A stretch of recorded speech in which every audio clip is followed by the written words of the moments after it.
What's going on, guys? It's Jimmy here. Welcome to our daily show where we discuss the fourth stimulus check update, the stimulus package update, daily news, what's going on here in the United States, Washington, D.C., pretty much everything you need to know about on a daily basis, money, investing, the stock market. Remember, new videos come out here every day on our channel at 10 a.m., 3 p.m., and 8 p.m. Eastern Standard Time. If you haven't subscribed yet, make sure to subscribe down below. It's completely free to do so. And if you find these videos helpful, don't forget to hit the like button for us down below. The FDA panel recommends authorizing the Moderna booster shot here today for those that have been waiting for that. That happened here just today. A key Food and Drug Administration panel on Thursday voted in favor of recommending booster doses on Moderna's COVID vaccine for a large swath of the population. Members of the Vaccine-Related Biological Products Advisory Commission voted unanimously 19-0. The agency's Vaccine Advisory Committee said boosters should be recommended for people over 65 and people between the ages of 18 and 64 who were at high risk of a severe COVID, as well as people who are at risk of serious COVID because of their jobs or living situation. The population recommendation for Moderna's booster is the same population that Pfizer's booster was authorized for last month. About 60 million Americans are now eligible for Pfizer's booster shot. The Biden administration has made boosters for all Americans a priority. Unlike Pfizer, though, Moderna is proposing to use a half dose of the vaccine for a booster given at least 6 months after the prime dose, rather than an additional full dose. That difference may make Moderna boosters less likely to trigger side effects than the first 2 doses in its series. Note that the panel's vote is not binding, but the FDA is likely to follow the recommendation. A final agency decision on Moderna boosters could come within days, and the Center for Disease Control and Prevention, the CDC, Vaccine Advisory Committee, is expected to vote on the proposal next week. The FDA advisory panel is also scheduled to discuss the Merck virus antiviral pill as well here within the next coming days. This is a pill that you would take after you have already caught the virus and is said to significantly reduce symptoms.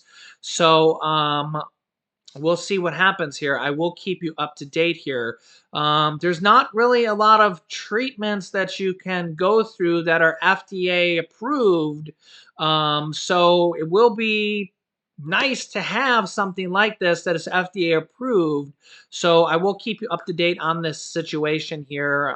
If it's FDA approved, I will update you on the show. Also in the news today, Republican Senator Laura Reinbold, who has been previously banned from Alaska Airlines for refusing to wear a mask, has tested positive for the virus. Again, she is a senator from Alaska, so our thoughts and prayers go out to her. She says, quote, "It's my turn to battle the virus head on, so game on. Who do you think is going to win?" she says in a Facebook post. So let's hope she has a full recovery. Obviously, we don't want anybody to lose to the virus. Republican, Democrat, Independent.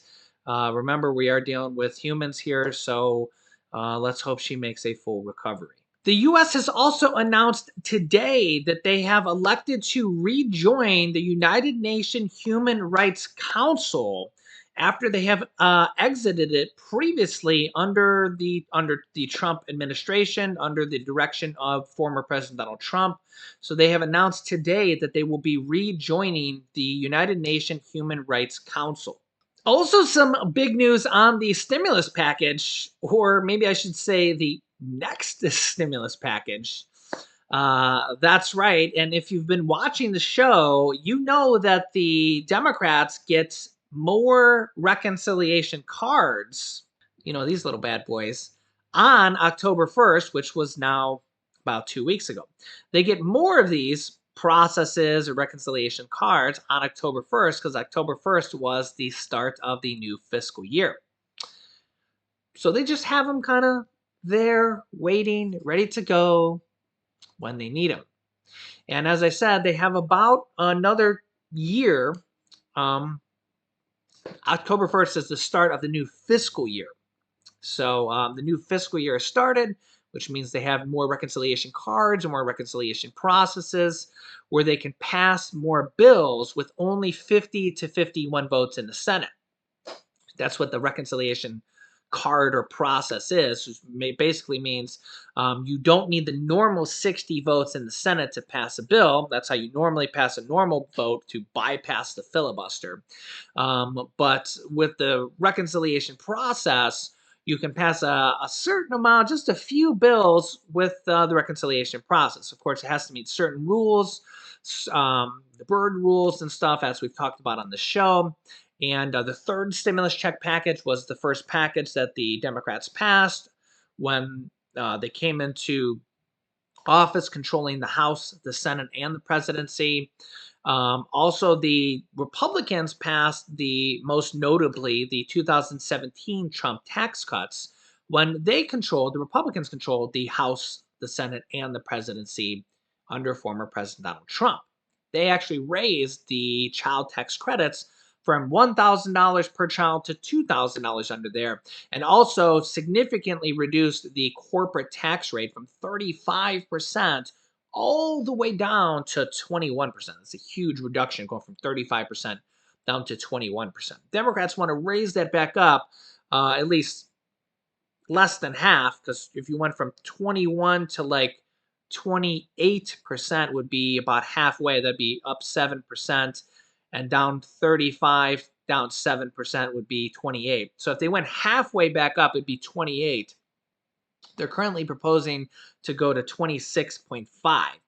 So if they went halfway back up to the halfway point from when former President Donald Trump lowered it from 35 to 21, the halfway point will be 28. Democrats are proposing right now to go to about 26.5. So either way, corporations would still have a massive reduction in lowering corporate tax rates. Why don't they lower tax rates for people, right? Corporations have been getting lower taxes forever, right? So I mean, nonetheless. But anyways, October 1st, they got more reconciliation cards, and they're going to use them. Check this out. Democrats are already floating another social spending bill, another reconciliation package, another stimulus package, to put Republicans on the spot on popular benefit expansions before the 2020 midterms. That's right. As I told you, if you've been watching the show, I kind of told you this would be happening, and there will be more stimulus package coming. Here's what they have to say. If Democrats can't cram all of Biden's social spending promises into the reconciliation bill this year, they may try again next year. Congressional Democrats are grappling with key decisions on which measures should be scaled back or axed as they struggle to reach a middle ground with a small but potent centrist faction made up of figures like Senator Joe Manchin of West Virginia and Kyrsten Sinema.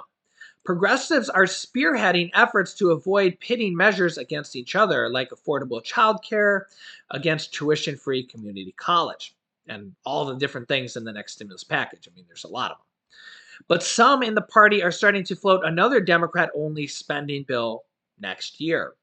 And there will be more because they're going to use the reconciliation cards that they have until the next midterm elections, which is November of 2022. Perhaps as a way to score additional policy wins or pick up what was ejected ahead of the 2022 midterms. Republican John Yarmouth of Kentucky says, I have broached the subject with a number of people in leadership positions in the caucus. And he says, and there is certainly a willingness to pursue that idea if it makes sense at the time. Representative Don Bayer says, I do think it's feasible. A member of the tax writing House Ways and Means panel said, "We are all aware of the fragility of the majorities in the Senate and the House, and we're going to do our very best to keep on building with them." He called it a good opportunity to put Republicans on the spot, adding it was good politics and good policy. Democrats do have another chance at reconciliation next year. The same legislative maneuver they're using to skirt GOP opposition and approve the social safety net bill with only a simple majority rather than the 60 votes typically needed. They seek to expand education, healthcare, child tax credits, and more. Anytime you can pass something with just your own party, you have a shot, said Jim Kessler, executive vice president for the Policy Center at the center left Third Way think tank. That's going to depend on the appetite of a lot of members, including Joe Manchin, Kirsten Sinema, and others.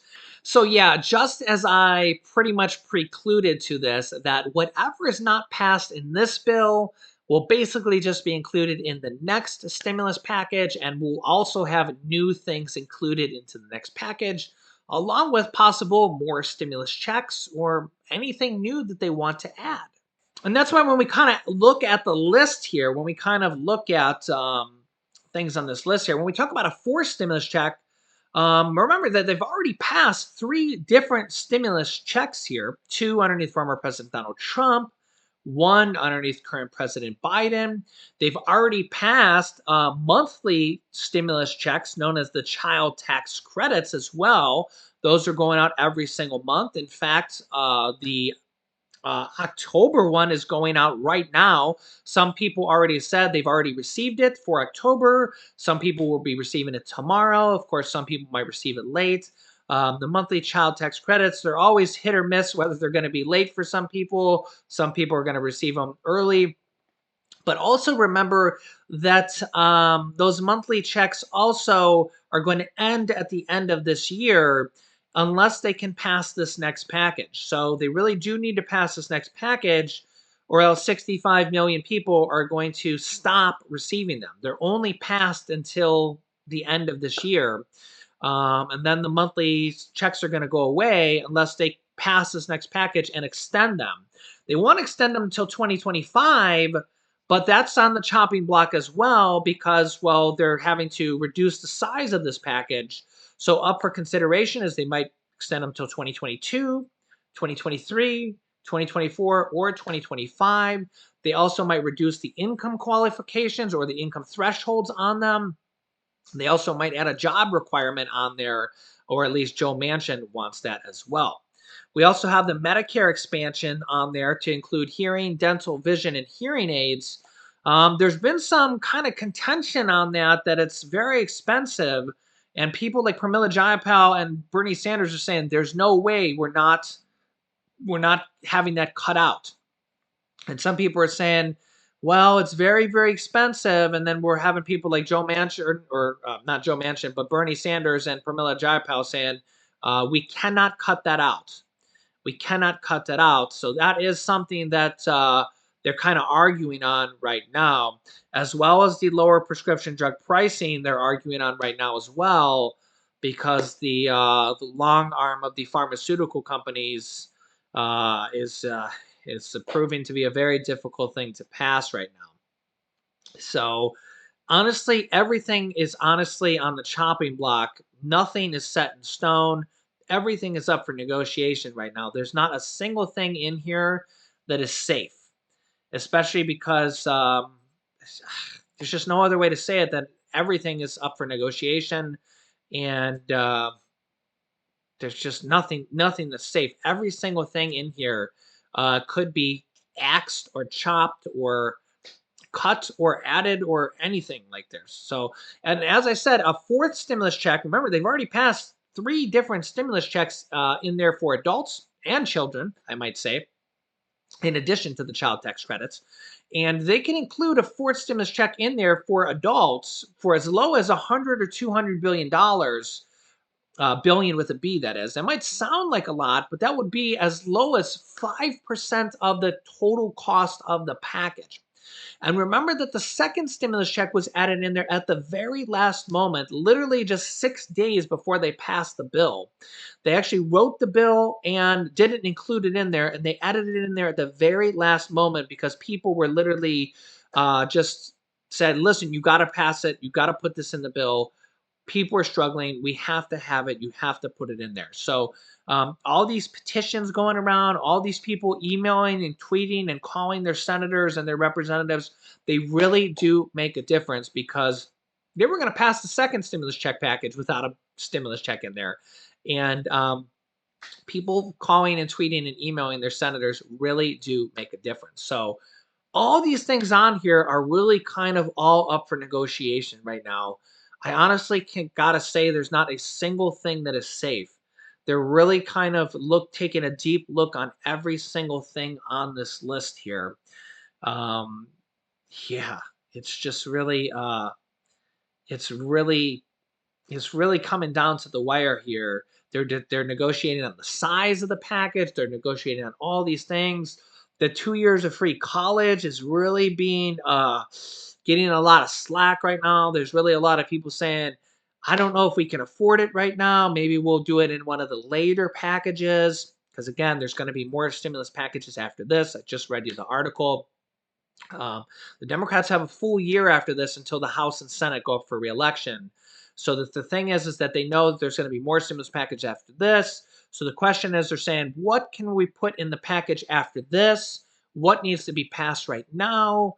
So that's what they're kind of considering right now is what needs to be urgently done right now and what can be put in the next package. So, um, yeah. And a lot of these things are tough. The lower prescription drug prices is proving to be very, very tough. They have all these lobbyists for the big pharmaceutical companies. And the problem with the Medicare expansion as well. They're having to fight the health insurance companies. They're having to fight the dental industries.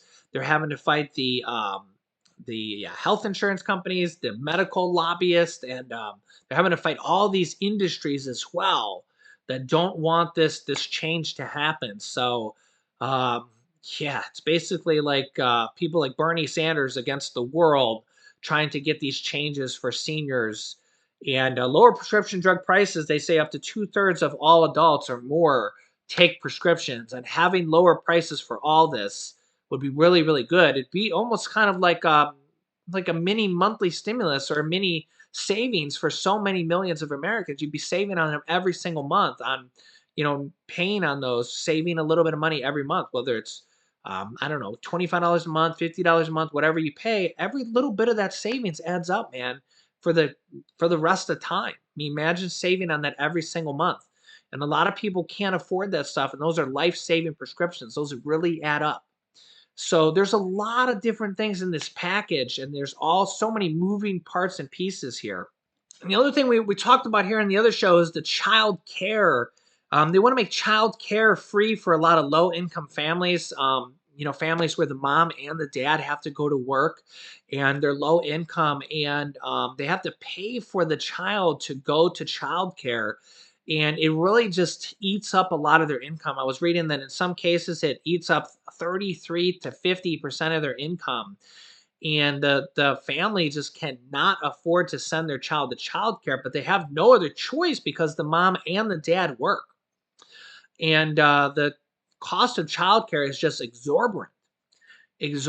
So that's again, and nothing is safe on this list. Literally, absolutely nothing is safe on this list because every single thing costs money. So they're really kind of trying to decide, can we afford to put this in there?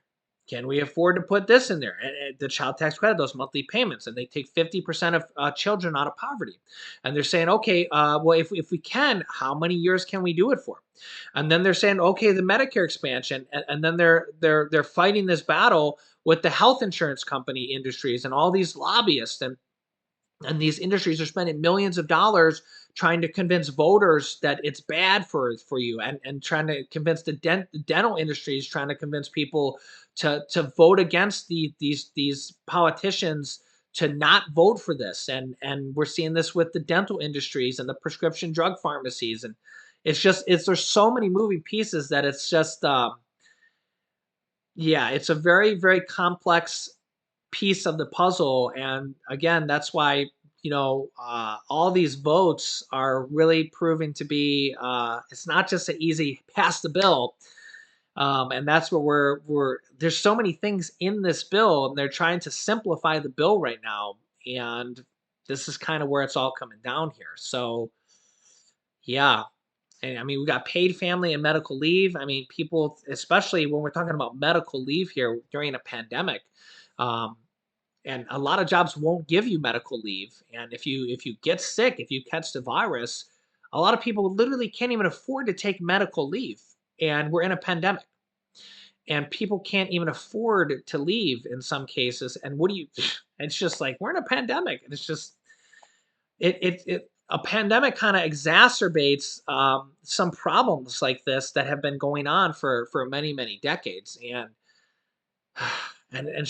you have a lot of issues like this, a health insurance that a lot of people can't afford, and they're trying to rectify a lot of these problems all in one package.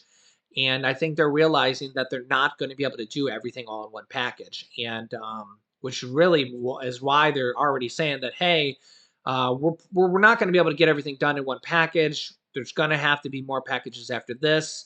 The Democrats are in control of the House and the Senate for another basically 12 months until the next midterm elections, which is November of 2022. Of course, the Democrats think they're going to win the elections and retain control of the House and Senate. The Republicans think that they're going to take control of the House and Senate in 2022. And a lot of it's going to be how this next stimulus package, how it ends up, and the next one after that, and what all comes down there. What the monthly stimulus checks for children, the child tax credits. Will there be stimulus checks for adults in this package or the next package? What ends up coming to be? Will there be a monthly stimulus checks besides the child tax credits in either this package or the next package? Will there be the Medicare 2.0? Will it be everything that we think? Will it be broken down into this next package or the next package? What will be by the time the next 12 months are done? What will come out of these next couple stimulus packages, and what will happen with this next midterm election? So, will the Democrats live up to everything they're trying to do, or will the Republicans take over the House and the Senate because basically they're going to just say, "Hey, the Democrats didn't do what they said they were going to do, and we're going to take over everything." So we'll see. I'll be here on the show to kind of we'll go through it all here together as an extended family. And like I said, the Republicans had control of the House, the Senate, and the presidency in 2017 and 2018, and they used the reconciliation process with the 2017 Trump tax cuts. So not long ago, the Republicans had control of everything. Now the Democrats have control of everything. So uh, we'll see. Let me know your thoughts. The Democrats have control for about another 12 months to do as much as they can. So I'll keep you up to date here with this package, with the next package, and they're going to try to do as much as they can. So make sure to subscribe down below. New videos come out here every day at 10 a.m., 3 p.m., and 8 p.m. Eastern Standard Time. Subscribing is completely free to do so. Literally just click the subscribe button, and then you can also click the bell icon that appears next to the subscribe button to get notifications when we go live with new videos.